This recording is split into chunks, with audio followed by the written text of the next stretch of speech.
Hello everybody, this video is about how to create sliders using Slider Revolution plugin in WordPress.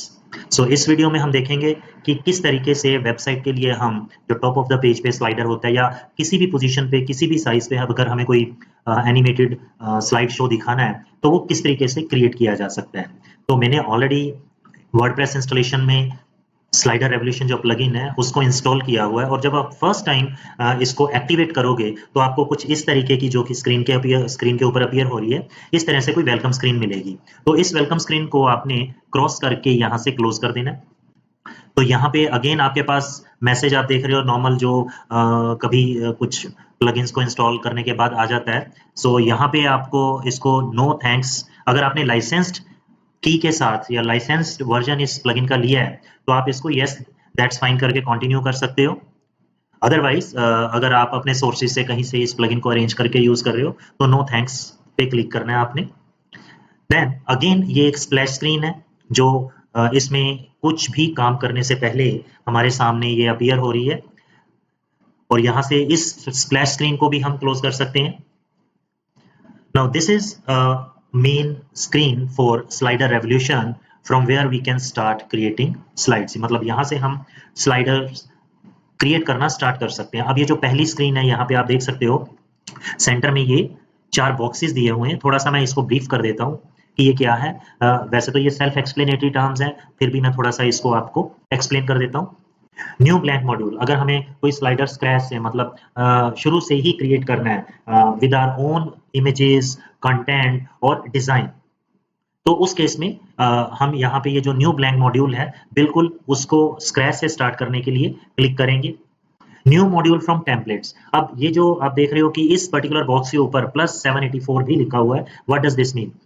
अब जब ये आप plugin bye करते हो तो this plugin comes along with many readymade templates की इसमें रेडीमेड काफी डिजाइन बने हुए हैं अलग अलग इंडस्ट्री सेगमेंट के लिए, मतलब ऑटोमोबाइल इंडस्ट्री के लिए, फैशन इंडस्ट्री के लिए या डिजिटल मार्केटिंग एजेंसीज के लिए, कंसल्टेशन एजेंसीज के लिए। कुछ इस तरीके के ऑलरेडी रेडीमेड डिजाइन बने हैं जिनको कि हम यहाँ पे टेम्पलेट्स की फॉर्म में यूज कर सकते हैं। बट उस केस में अगर आपने ये वाला जो प्लगइन है बाय किया है, जेन्युइनली आपने इसका लाइसेंस लिया हुआ है, अगर आप फ्री मोड में इसको यूज कर रहे हो, आपके पास कोई लाइसेंस की नहीं है, तो आप सिर्फ इन टेम्पलेट्स को व्यू कर सकते हो।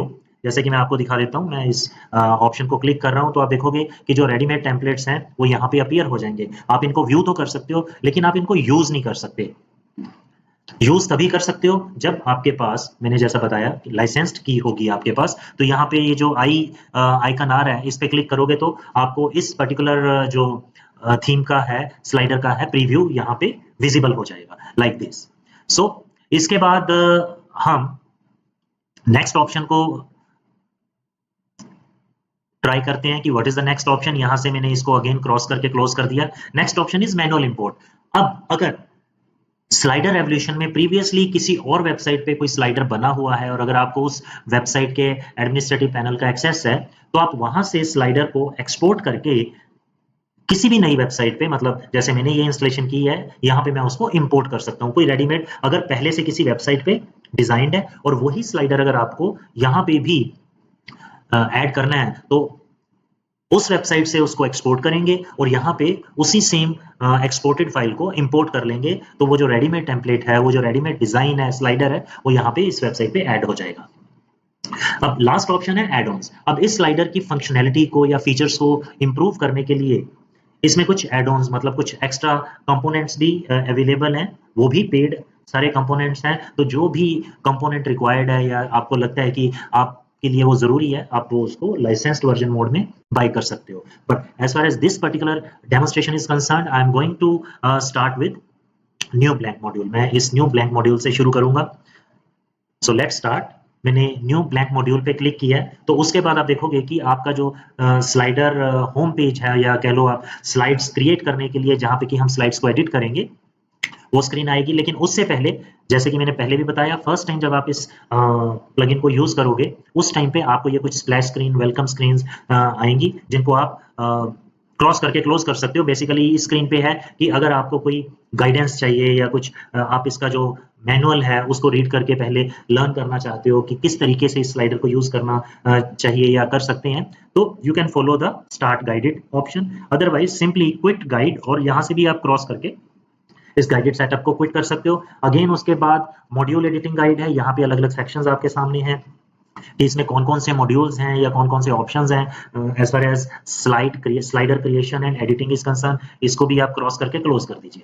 अब ये जो फर्स्ट टाइम हमारे पास स्क्रीन आई है, ये हमारा वर्किंग एरिया है, स्लाइडर रेवोल्यूशन को यूज करने का वर्किंग एरिया। मतलब ये वो स्क्रीन है जहां पे कि हम स्लाइड्स को या स्लाइडर को क्रिएट करते हैं। अब सबसे पहले तो हमें ये समझना है कि इस स्क्रीन पे हमारे पास क्या क्या ऑप्शंस हैं, किस किस तरह के पॉइंट्स या कह लो आप हमें फीचर्स अवेलेबल हैं अपने स्लाइडर को क्रिएट करने के लिए। अब स्लाइडर क्रिएट करने से पहले एक चीज का ध्यान रखना, क्योंकि हमें स्लाइडर्स को क्रिएट करने के लिए कुछ रिसोर्सेज की जरूरत पड़ती है, और वो रिसोर्सेज हैं, कुछ कंटेंट रिक्वायर्ड रहेगा या इमेजेस रिक्वायर्ड रहेंगी जो कि हम स्लाइड्स पे शो करना चाहते हैं। अगर आप वो पहले से अरेंज करके रखोगे तो स्लाइडर को क्रिएट करना ईजी रहता है। अब मेरे पास ऑलरेडी मैंने सेलेक्ट की हुई हैं कुछ इमेजेस, जिसके बेस पे मैं ये आपको जो डेमोन्स्ट्रेशन दूंगा स्लाइड्स क्रिएट करने के लिए और कंप्लीट उसको स्लाइडर फॉर्म में सेव करने के लिए। तो let's first discuss about what are the options available. यहाँ पे हमारे पास कौन कौन से ऑप्शंस इस स्क्रीन पे अवेलेबल है और उनका क्या मतलब है, उनको कैसे यूज किया जा सकता है। अगर आप लेफ्ट साइड से हम स्टार्ट करते हैं, यहाँ से W स्टैंड्स फॉर, यहाँ पे ये जो आइकन है सबको पता है कि यह वर्डप्रेस को इंडिकेट करता है। अगर आपको वापस वर्डप्रेस डैशबोर्ड पे जाना है तो इस ऑप्शन को क्लिक करके जा सकते हो, और उसके लिए हमारे पास ये बैक ऑप्शन भी है। अगर हमें इस स्क्रीन से पहले वाली स्क्रीन पे जाना है तो बैक ऑप्शन को क्रिएट करेंगे। नेक्स्ट ऑप्शन है स्लाइड्स। अब आप देखो यहाँ पे स्लाइड्स ऑप्शन में ऐड स्लाइड्स करके फर्स्ट ऑप्शन है कि अगर हमें मल्टीपल स्लाइड्स एक स्लाइडर में ऐड करनी है। बाय डिफॉल्ट अगर आप ये ग्रे एरिया देख रहे हो, this is first single slide, ये एक सिंगल स्लाइड है, और जब नंबर ऑफ स्लाइड्स हम क्रिएट करते हैं और उसको सेव कर लेते हैं तो वो एक कंप्लीट स्लाइडर आपका बन जाता है। तो यहाँ पे अगर हमें कोई नई स्लाइड ऐड करनी है स्लाइडर में, तो यहाँ से हम प्लस साइन पे ऐड स्लाइड वाले ऑप्शन पे कर्सर रख के then will click on blank slide, तो इसमें एक ब्लैंक स्लाइड इंट्रोड्यूस हो जाएगी। और अगर आप पहले देखोगे यहाँ पे नंबर 1 पे #1 जो लिखा है, it means number 1 new slide, मतलब इस स्लाइड का नाम न्यू स्लाइड है और एक ही स्लाइड है अभी, इसमें एक ही स्लाइड है जो कि अभी ब्लैंक है विद ट्रांसपेरेंट बैकग्राउंड। कभी भी आप देखना ये जो व्हाइट और ग्रे बॉक्सेस के साथ आपको एरिया देखने को मिलेगा, this indicates the background is transparent. तो यहाँ पे मैं आपको दिखाता हूँ कि ये जब ऐड स्लाइड और ब्लैंक स्लाइड जैसे ही मैंने क्लिक किया, इसमें एक और स्लाइड ऐड हो गई, उसका कंफर्मेशन हम देख सकते हैं। स्लाइड ऑप्शन पे गए, नाउ नंबर 1 नंबर 2 दो स्लाइड्स हो गई हैं यहाँ पे हमारे पास, और इसी तरीके से हम जितनी स्लाइड्स चाहें उतनी इसमें ऐड कर सकते हैं। But to be on a safer side कह लो या बेस्ट प्रैक्टिस के लिए बोल लो, not more than 4 to 5 slide should be there in the slider, because slider जितना ज्यादा हैवी हो जाएगा या उसका size in terms of KBs और एमबीज जितना ज्यादा होगा, जब आप उसको वेबसाइट के किसी पेज पे अप्लाई करोगे, वो पेज उतना टाइम लेगा यूजर के एंड पे डाउनलोड होने में और अपीयर होने में। तो बेटर रहता है कि जो आप स्लाइडर बनाओ उसको keep it under 4 or 5 slides. Rest depends upon the requirement. You can create more than 4 and 5 slides also. It is up to every individual's requirement. अब यहां से हमने देखा कि हम स्लाइड्स ऐड कर सकते हैं। अब इस स्लाइड के ऊपर, जैसे ये एक हमारे पास ब्लैंक स्लाइड है, अब अगर हमें इसको स्लाइडर बनाना है या इसके ऊपर हमें कोई इंफॉर्मेशन देनी है, जैसे मैंने बताया हम इमेज दे सकते हैं, कंटेंट दे सकते हैं या वीडियो दे सकते हैं, तीनों में से कुछ भी प्लेस कर सकते हैं। अब ये जो एलिमेंट्स हैं, या कंटेंट एलिमेंट हमने ऐड करना है, इमेज एलिमेंट ऐड करना है, या फिर हमने वीडियो एलिमेंट ऐड करना है, तो वो एक लेयर की फॉर्म में ऐड होता है। कंटेंट लेयर अलग होगी, इमेज लेयर अलग होगी, वीडियो लेयर अलग होगी, तो हम सबको मिक्स करके स्लाइड के ऊपर प्लेस करते हैं। अब उसके लिए यहाँ पे हमारे पास ऐड लेयर ऑप्शन है। अब आप देखोगे कि इस ऐड लेयर ऑप्शन में बहुत सारे फर्दर ऑप्शंस हैं। अगर हमें टेक्स्ट एलिमेंट ऐड करना है तो टेक्स्ट, इमेज एलिमेंट ऐड करना है तो इमेज है हमारे पास, कोई बटन शॉप नाउ हो गया, क्लिक हियर हो गया, रीड मोर हो गया, इस तरह का कोई बटन हमने यहाँ पे प्लेस करना है स्लाइड के ऊपर या स्लाइडर के बीच में, तो यहाँ से बटन हम ऑप्शन क्लिक करेंगे। शेप्स मतलब कोई रेक्टेंगल, सर्कल, स्क्वायर, इस तरह की कोई शेप हमें यहाँ पे इंट्रोड्यूस करनी है तो हमारे पास डिफरेंट डिफरेंट शेप्स हैं। हम वीडियो भी ऐड कर सकते हैं और सिंपली ऑडियो भी ऐड कर सकते हैं, बट ऑडियो तभी अच्छा लगता है अगर वो वीडियो के साथ एम्बेड करके हमने प्लेस किया हो। Rest you can see icons, जो छोटे छोटे आइकन्स होते हैं जो किसी ना किसी इंफॉर्मेशन के लिए या उसको इंडिकेट करने के लिए हम यूज करते हैं, those are basically icons. Rest of the thing रोज ऐड करना है, जितने भी एलिमेंट हम किसी स्लाइड के ऊपर प्लेस करते हैं, जैसा मैंने बताया टेक्स्ट हो गया या कोई इमेज हो गई या कोई वीडियो हो गया, अगर हम उसको जहां प्लेस कर देते हैं हम चाहते हैं कि वो कभी उस प्लेसमेंट से चेंज ना हो, तो हम उनका ग्रुप बना देते हैं। ग्रुप से क्या होता है कि वो पूरा का पूरा ग्रुप ही हम मूव कर सकते हैं, इंस्टेड की अलग अलग लेयर या अलग अलग एलिमेंट को मूव करें।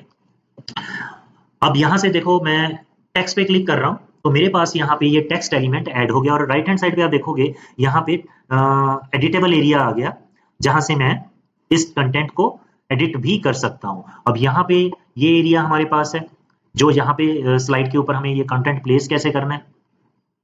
तो जो भी मैं चेंज यहाँ करूंगा, लाइक मैं यहाँ पे लिखना चाहता हूँ this is my first slider और स्लाइड, ठीक है। अब जैसे मैंने यहाँ पे ये कंटेंट एलिमेंट डाल दिया, इसी तरीके से हम इमेज एलिमेंट डाल सकते हैं, button element and so on. अब ये जो कंटेंट लिखा है, अब इस पे हम स्टाइल्स भी अप्लाई कर सकते हैं, कलर चेंज कर सकते हैं, इसका साइज बड़ा कर सकते हैं, वो हम आगे देखेंगे कि कैसे। अभी के लिए just concentrate on this particular option कि एड लेयर का क्या मतलब है।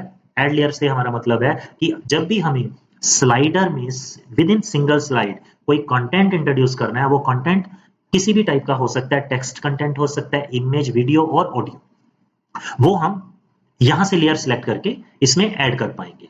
नेक्स्ट, अगर हमें किसी एलिमेंट को डुप्लीकेट करना है, मतलब ये जो एलिमेंट है इसको हमें डुप्लीकेट करना है, तो हम इस एलिमेंट की डुप्लीकेट कॉपी इस तरीके से बना सकते हैं। ये देखो मैंने इसको, जो भी एलिमेंट आपका सिलेक्टेड रहेगा इस तरीके से, जब डॉट्स आते हैं और ये डॉटेड लाइंस में जो भी एलिमेंट आपको विजिबल होगा, दैट मींस वो एलिमेंट सिलेक्टेड है, और जो भी यहाँ से फंक्शन आप अप्लाई करोगे वो उसी एलिमेंट पे अप्लाई होगा। कॉपी करना चाहते हो या उसको डुप्लीकेट करना चाहते हो या रिमूव करना चाहते हो, this is for remove, this is lock. अगर आप चाहते हो कि ये एलिमेंट यहीं पे फ्रीज हो जाए, तो हम इसको लॉक कर देंगे, तो ये एलिमेंट यहाँ से फिर मूव नहीं होगा जब तक कि हम इसको अनलॉक नहीं कर देते, ठीक है। फिर एलिमेंट्स को फोरग्राउंड बैकग्राउंड में अगर हमने लेके जाना है, तो हमारे पास ये बैकग्राउंड और ये फोरग्राउंड में, ये बैकग्राउंड सॉरी, ये जो राइट अपवर्ड की है ये बैकग्राउंड में ले जाने के लिए, और ये फोरग्राउंड में मतलब फ्रंट पे लाने के लिए। तो हम जो एलिमेंट्स प्लेस करेंगे किसी भी स्लाइडर के ऊपर, अगर वो ओवरलैप हो रहे हैं, तो ओवरलैपिंग में हमने देखना है कि किस एलिमेंट को फ्रंट पे रखना है,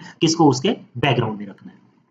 अब यहाँ पे इस स्लाइडर का कितना परसेंट हमने देखना है, तो ये स्लाइडर को इस तरीके से हम एडजस्ट कर सकते हैं अपना चेक करने के लिए कि हमें 100% पे देखना है, या अगर स्क्रीन एरिया कम है तो हम यहाँ पे स्लाइडर जो डिस्प्ले ऑप्शन है उसको यहाँ से परसेंटेज वाइज मिनिमाइज करके अपने मॉनिटर स्क्रीन पे, लैपटॉप के या डेस्कटॉप के मॉनिटर स्क्रीन पे फुली विजिबल करवा सकते हैं। उसके बाद हमारे पास ये भी ऑप्शन है कि before we place this slider on to our website, हम ये देखना चाहते हैं कि ये अगर हम किसी कंप्यूटर, जिसको कि हम डेस्कटॉप बोलते हैं, डेस्कटॉप पे अगर ये स्लाइडर विजिबल होगा तो कैसे लगेगा। बाय डिफॉल्ट इसका व्यू आपको डेस्कटॉप वाला ही मिलेगा। उसके बाद अगर आप देखना चाहो लैपटॉप पे कैसा लगेगा, टैब पे कैसा इसका अपीयरेंस आएगा, या मोबाइल फोन पे कैसा अपीयरेंस आएगा, तो हमारे पास नेक्स्ट ये ऑप्शंस हैं, नोटबुक, टैबलेट एंड मोबाइल।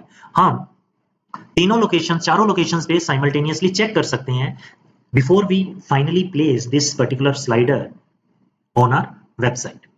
तो हमें पता लग जाता है कि कहाँ पे किसी एलिमेंट की कोई पोजीशन चेंज करनी है या उसकी विजिबिलिटी को इंप्रूव करना है, तो यहाँ से हम इस सेक्शन से उसको प्रीव्यू करके एडजस्ट कर सकते हैं। Now next very important sections of this slider revolution. अब स्लाइडर रेवोल्यूशन के 4 मेन मॉड्यूल्स हैं।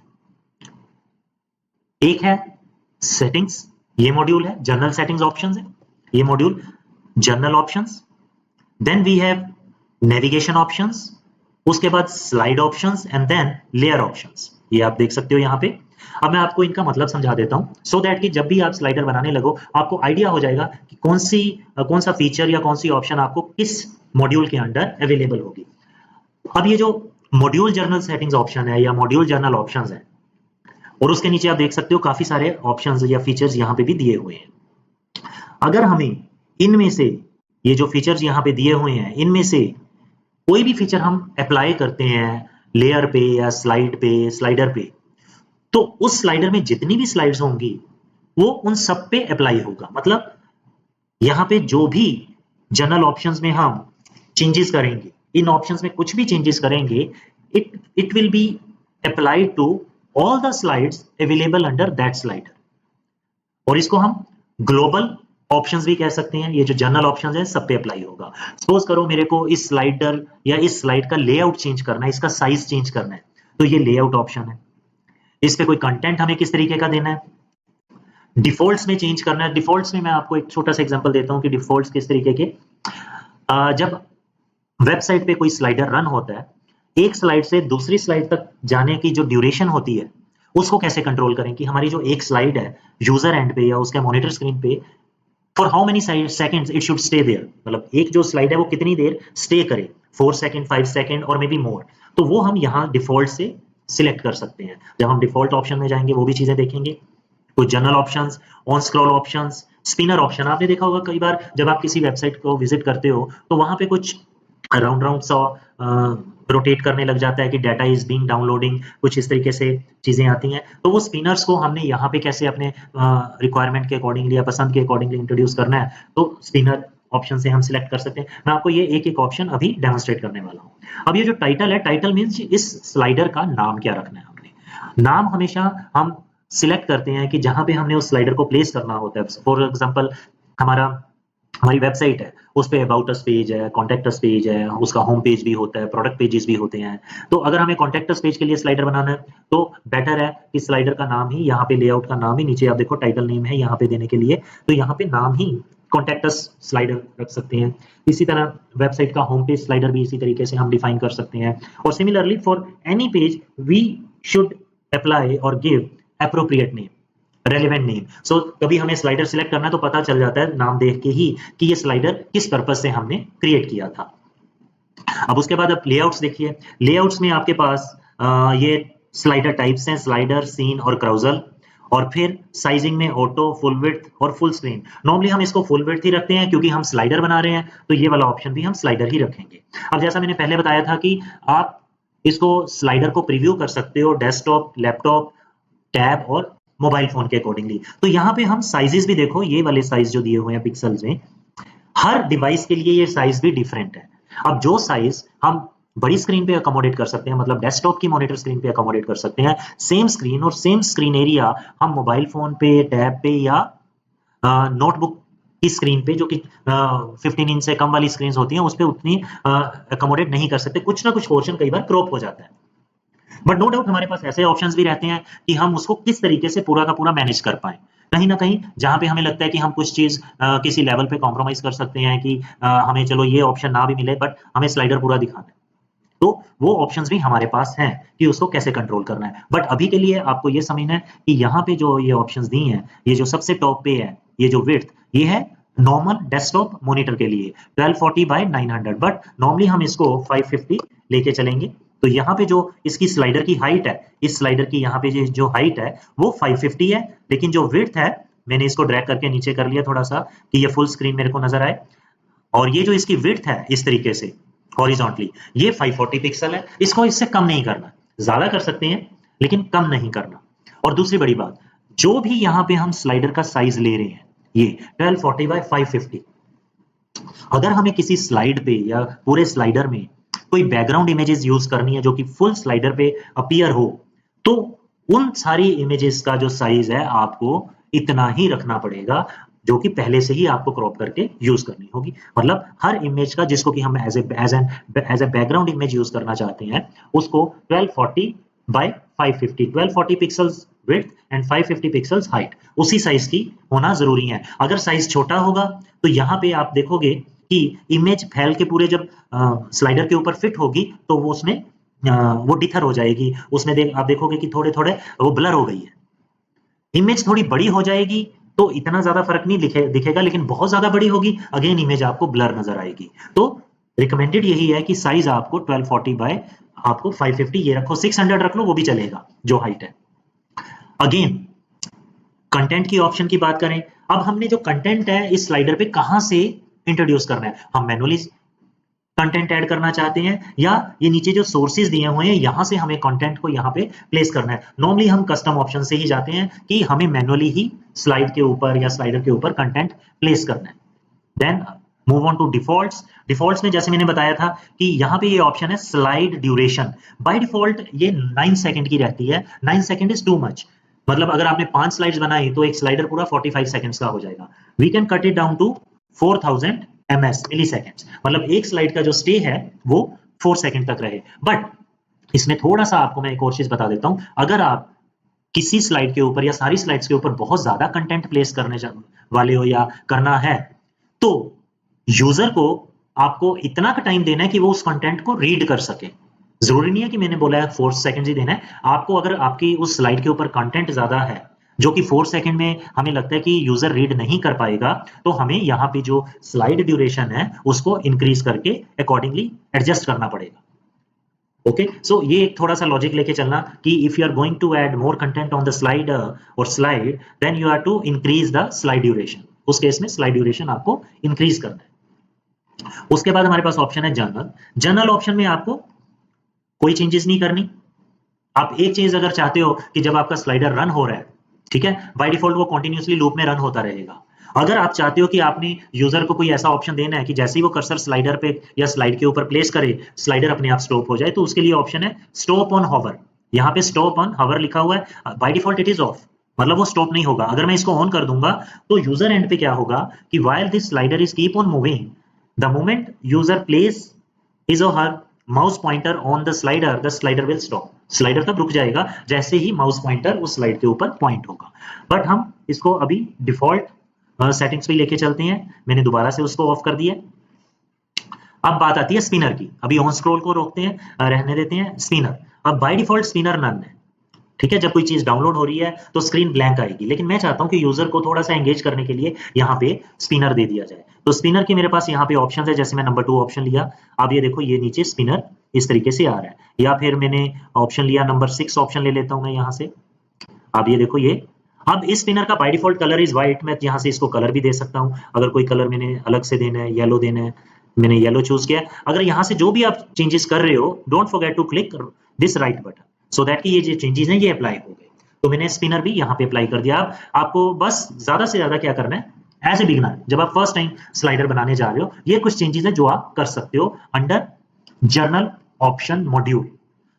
Okay, now next is navigation. अब नेविगेशन का मतलब है कि आप अपनी स्लाइडर की स्लाइड्स को अपने हिसाब से कंट्रोल कर सकते हो, प्रीवियस और नेक्स्ट करके। तो आप देखो अभी इस स्लाइड या स्लाइडर के ऊपर कोई भी बैकवर्ड या फॉरवर्ड के लिए एरो हेड नहीं है या एरो की नहीं है, जो कि हो सकता है आप लोगों ने पहले कभी जिन साइड्स पे भी स्लाइडर देखा है वहां पे अपीयर होता हो। तो बाय डिफॉल्ट यहाँ पे एरोज नहीं है। जैसे मैंने एरोज पे ये देखो क्लिक किया, ये एरोज इज ऑफ। जैसे मैं इसको ऑन करूंगा आप देखोगे यहाँ पे लेफ्ट एंड राइट पे एरोज अपीयर हो जाएंगे। Now C these arrows have appeared here। आप ये देखो दोनों तरफ से, तो ये नेविगेशन पार्ट है। अब फर्दर इन एरोज को भी जो इनके अलग अलग डिजाइन है वो हमारे पास अवेलेबल है। बाय डिफॉल्ट ये राउंड शेप में आ रहा है, आप इसको अलग शेप भी दे सकते हो। Let me change this. Now see कुछ इस तरीके से आ गया, और कुछ और चेंजेस करना चाहता हूं तो ये इस तरीके से भी हमारे पास है। हमारे पास मतलब इसमें फ्लेक्सिबिलिटी है कि the way we want the thing should appear, वो हम चेंजेस यहाँ पे कर सकते हैं कि किस तरीके से हम यूजर के लिए अपनी वेबसाइट को ज्यादा से ज्यादा प्रेजेंटेबल बना सकते हैं by applying such effects with in the slider. तो ये है नेविगेशन ऑप्शंस के अंडर। एरोज हो गया, बुलेट्स होता है कि यहाँ बॉटम में आप देखो, बॉटम में जितने भी आपकी सपोज नंबर ऑफ स्लाइड्स कितनी है आपके स्लाइडर में, बुलेट से वो पता चल जाता है। बाय डिफॉल्ट देखिए बुलेट टाइप भी ऑफ है। तो जैसे ही मैं इसको ऑन करूंगा, आप बॉटम ऑफ दिस स्लाइड देखोगे कुछ डॉट्स अपीयर हो जाएंगे। Now see, so this indicates 3 slides are there. तो हम डायरेक्टली जिस स्लाइड पे जाना चाहे उस डॉट को क्लिक करके भी स्लाइड को विजिट कर सकते हैं। तो ये है under navigation options bullet option. अब अंडर नेविगेशन हमने ये 2 ऑप्शंस सिलेक्ट किए हैं, एरोज एंड बुलेट्स। इसके अलावा अभी और कोई ऑप्शन इसमें चेंज करने की आपको जरूरत नहीं है। ये दोनों ऑप्शंस अगर आप चाहते हो तो इनको डिस्प्ले करवा सकते हो, जिससे कि स्लाइडर में थोड़ी सी इफेक्टिवनेस और आ जाएगी या उसका डिस्प्ले और बेटर हो जाएगा। अब हमने जर्नल ऑप्शंस को डिस्कस कर लिया, नेविगेशन पार्ट को डिस्कस कर लिया। Now coming back to slide options. अब एक स्लाइड है, अब इस पे हमने जो ऑपरेशंस अप्लाई करने हैं, बेसिकली तो हम इसमें लेयर्स ऐड करेंगे। अब जैसे ये कंटेंट है, अभी के लिए इस कंटेंट को हम रिमूव भी कर सकते हैं। मैं इस कंटेंट को रिमूव कर देता हूँ, ठीक है। अब कंटेंट रिमूव करने के बाद अब जैसे यहाँ पे हमारे पास ये कंटेंट ऑप्शन, ये स्लाइड पे आया, मैं स्लाइड ऑप्शंस पे आया, बैकग्राउंड, सब फर्स्ट ऑप्शन है बैकग्राउंड। अब बैकग्राउंड में कोई इमेज भी दे सकता हूँ, बैकग्राउंड में कोई कलर भी दे सकता हूँ, it's up to your requirement और एनी इंडिविजुअल्स रिक्वायरमेंट, या बैकग्राउंड में हम वीडियो भी प्लेस कर सकते हैं। तो बाय डिफॉल्ट आप देखो कि ये बैकग्राउंड ट्रांसपेरेंट है। अगर हमें इसको कोई इमेज देना है तो यहाँ पे हमें इमेज को सिलेक्ट करना है।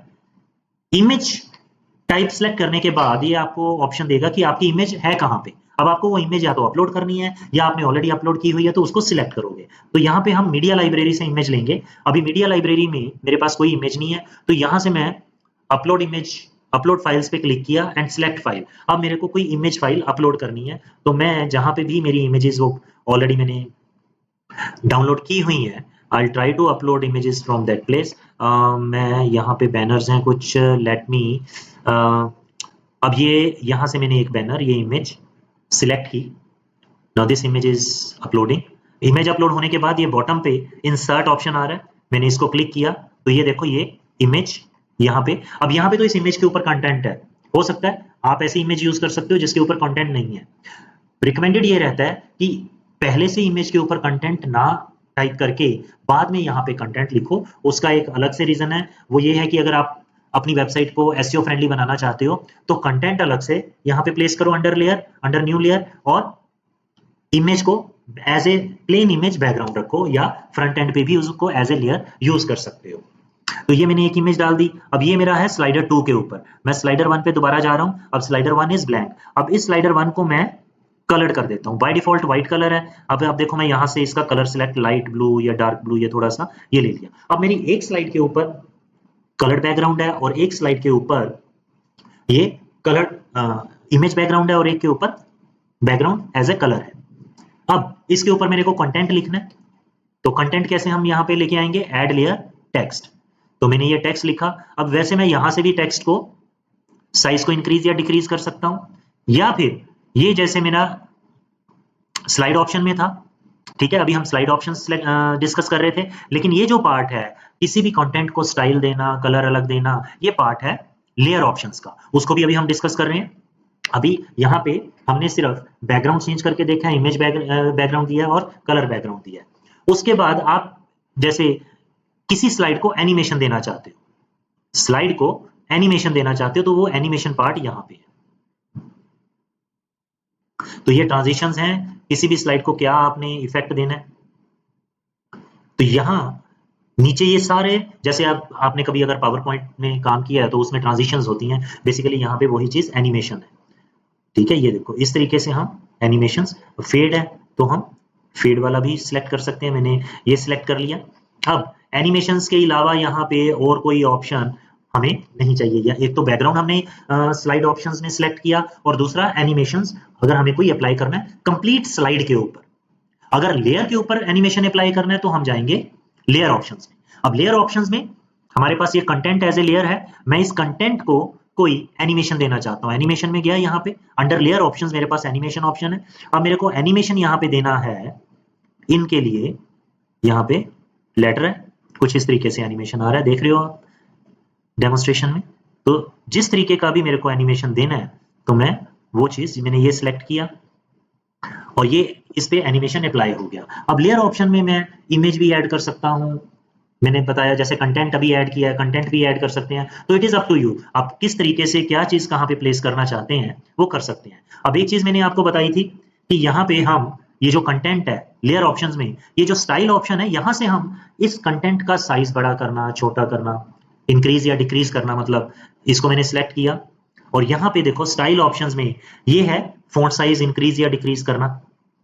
ये इस फॉन्ट को की प्लेसमेंट को, वर्टिकली प्लेसमेंट को ठीक करना। ये जो है ए लिखा हुआ है यहाँ पे, इसकी थिकनेस को कंट्रोल करना। अब जैसे मैं बाय डिफॉल्ट 400 है, 900 करूंगा तो ये थोड़ा सा थिक हो गया, ठीक है। अब अगर लेटर्स में मेरे को स्पेस देना है, लेटर्स में स्पेस देना है, मैंने 10 पिक्सल्स का दिया तो ये विद इन लेटर स्पेस आ गया, ठीक है। बाय डिफॉल्ट ये 0 रहेगा नॉर्मल। अब इसका कोई कलर देना है, टेक्स्ट कलर है तो मैं यहाँ से दे सकता हूँ टेक्स्ट कलर, ये टेक्स्ट कलर देने के लिए ऑप्शन है। अब फॉन्ट स्टाइल चेंज करना है तो फॉन्ट फैमिली है हमारे पास, यहाँ पे हम फॉन्ट स्टाइल भी चेंज कर सकते हैं। तो कुल मिला के हमारे पास यहाँ पे सारी वो ऑप्शंस हैं जिसको कि हम यूज करके इस स्लाइडर को या अकेले अकेली स्लाइड को ज्यादा से ज्यादा प्रेजेंटेबल, इंटरेक्टिव बना सकते हैं। तो ये एक बिगिनर लेवल पे जब भी आपने कोई स्लाइड बनानी है या स्लाइडर बनाना है, तो ये मिनिमम ऑप्शंस हैं जो कि आप यूज करके स्लाइडर को कंप्लीट कर सकते हो। और जैसे ही आपका स्लाइडर कंप्लीट होता है, तो don't forget to first save it, या आप जैसे जैसे काम करते जाओ इस स्लाइडर को सेव करते जाओ, ओके। और फिर सेव कंप्लीट होने के बाद आप इसको प्रीव्यू कर सकते हो। प्रीव्यू में आप देखो पहले हमारी जो स्लाइड थी वो कलर्ड बैकग्राउंड के साथ है और 4 सेकंड के बाद ये इमेज बैकग्राउंड वाली स्लाइड आ गई। सो ये लूप में ऑटोमेटिकली चलता रहेगा। आप इसमें देख लो एरो हेड्स भी दिखा रहा है, प्रीवियस और नेक्स्ट, और नीचे ये थंबनेल्स भी दिखा रहा है, यहाँ पे इंडिकेटर्स आ रहे हैं। अगर डायरेक्टली आपको किसी स्लाइड पे डायरेक्ट मूव होना है तो हम इन थंबनेल्स की ये जो बॉटम में आ रहे हैं इनकी हेल्प से उसी स्लाइड पे डायरेक्ट भी जा सकते हैं। तो ये मिनिमम ऑप्शंस यूज करके आप स्लाइडर रेवोल्यूशन को यूज कर सकते हो अपनी वेबसाइट के लिए स्लाइड शो बनाने के लिए। सो आई गेस मैं आपके कुछ डाउट्स को जो कि पहले यूज कर चुके हैं स्लाइडर रेवोल्यूशन उनको क्लियर कर पाया हूं, या जिन्होंने अभी तक स्लाइडर रेवोल्यूशन यूज नहीं किया उनके लिए आई होप ये वीडियो हेल्पफुल होगा स्लाइड्स बनाने के लिए। तो आपका क्या एक्सपीरियंस रहा इस वीडियो को देखने के बाद? आप स्लाइड्स बना पाए, स्लाइडर शो पूरा बना पाए या नहीं बना पाए? प्लीज कमेंट बॉक्स में या कमेंट्स में अपनी क्वेरीज या अपने कमेंट्स जरूर शेयर करना। Thank you.